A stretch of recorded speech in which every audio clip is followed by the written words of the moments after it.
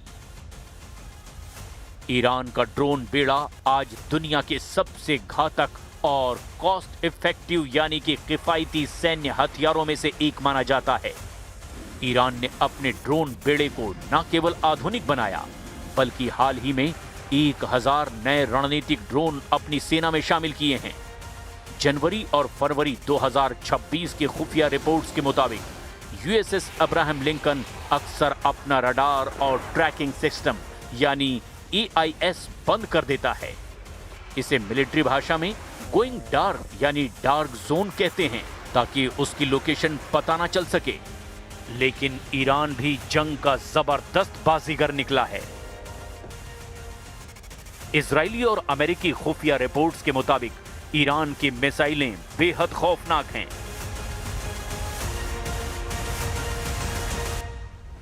Israel के पास सबूत है कि ईरान सीरिया और लेबनान के रास्ते हिजबुल्लाह को फिर से लंबी दूरी की मिसाइलों से लैस कर रहा है। इजरायल का मानना है कि ईरान को केवल कूटनीति की वजह से मोहलत मिल रही है।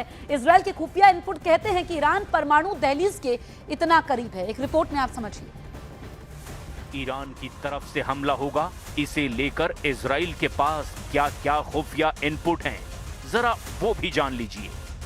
इजरायली खुफिया एजेंसियों मोसाद और IDF खुफिया एजेंसी ने ट्रंप को सौंपने के लिए एक विस्तृत स्लाइड डेक और डोजियर तैयार किया है, जिसे लेकर कई दावे किए गए हैं।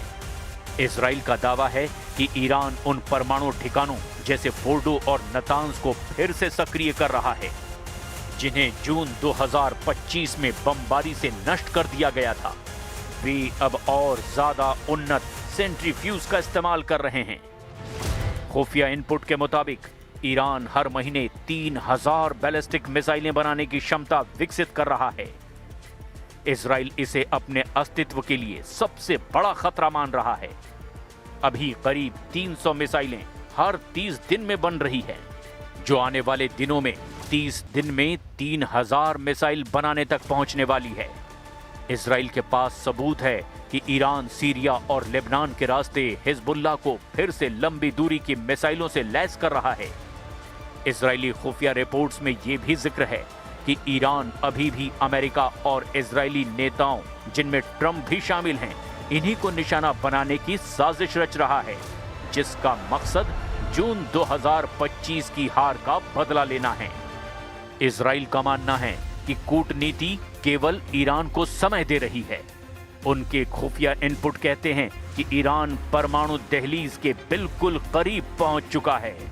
ईरान के पास अलग अलग मिशन के लिए अलग अलग श्रेणियों के ड्रोन हैं, जो इजराइल के लिए किसी काल से कम नहीं हैं।